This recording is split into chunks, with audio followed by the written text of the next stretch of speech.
The second point, the second thing I want to discuss, because this has so much to do with how teenagers become who they are, is that their friends matter.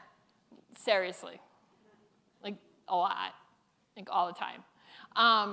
They're really, really important to them. And we all kind of know this, but we all kind of don't know why at the same time. When we think about friends and social learning in adolescence, the average high school kid has 300 interactions with their friends every day.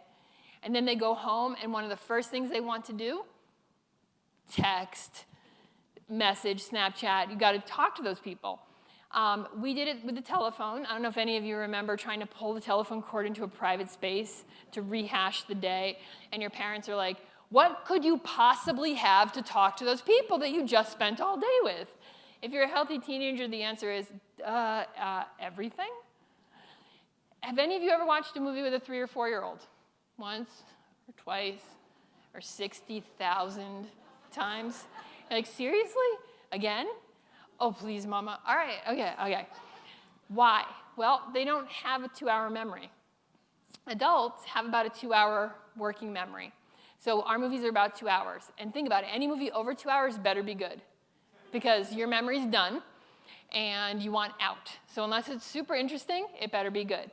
Now that said, if any of you, even as adults, you can remember most of the movie, but most of you, if you see a movie a second time, you do notice things you didn't notice before.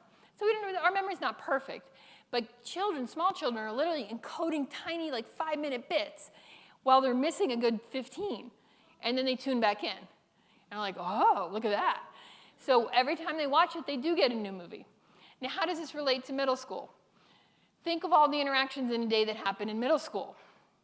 There's no video. But all of them have to teach you how to be cool and how to survive and how to keep Haley from hating you. So you can't watch the tape over and over. So you have to rehash with your friends. So some of you may have engaged in, some of you may have overheard conversations that go something like, oh my God, after 4th period when I was at my locker, when Jack walked by and I was like, hey, and he was like, hey, like, do you think he like thinks I like him? Because like I like him, but I don't really like him that way. But like I kind of do, and I don't know if he thinks that. And that your very good friend is like, no, totally, don't worry about it. I saw Ryan and Jim, and I said to Ryan, I'm like, does Jack know that Abby's not seeing anybody? And around and around and around and around and around.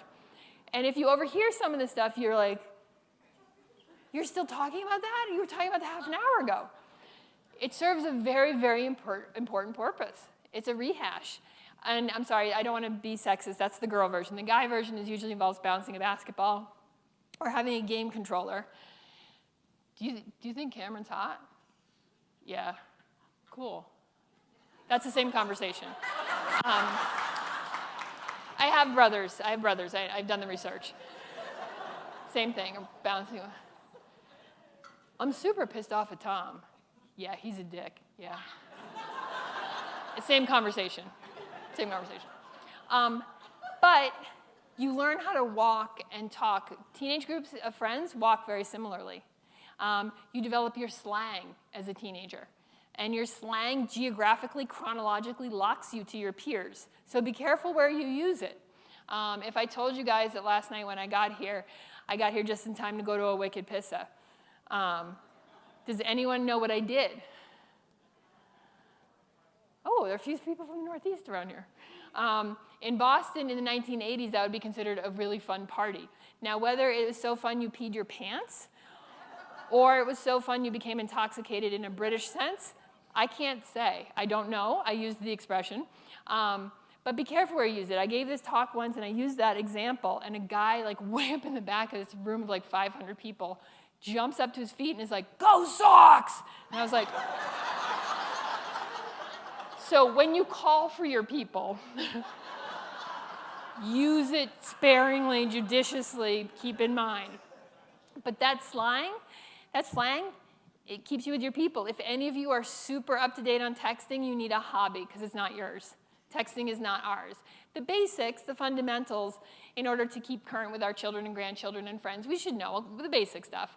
But any of the more complex stuff, if you really are super fluent in current slang, you know, like if you try to say to one of your kids, "Oh, I went to a dinner party last night, it was lit," you will chase them out of the room in 2 seconds flat. It's not yours. Don't try to use it. And you shouldn't. You have your own. They have their own. It's unique for a reason. It's unique by design. They're forming their own groups. And I know we don't like to think about this, but these are eventually their mating groups. They're not going to be mating with their parents and their peers. No. And I know that there's infinite source of inappropriate comments, but leave it alone.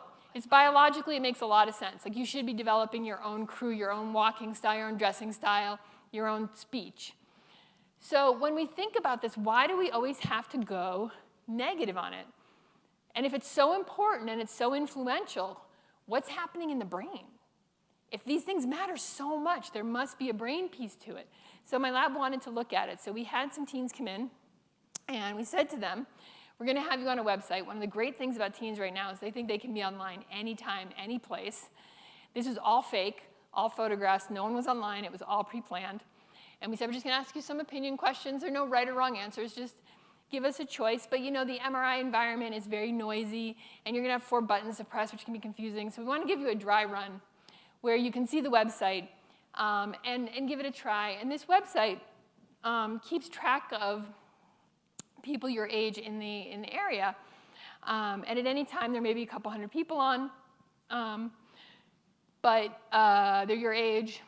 And then once you feel comfortable with it, we'll give you, you'll create a login and a password, and you'll log into the active part of the site.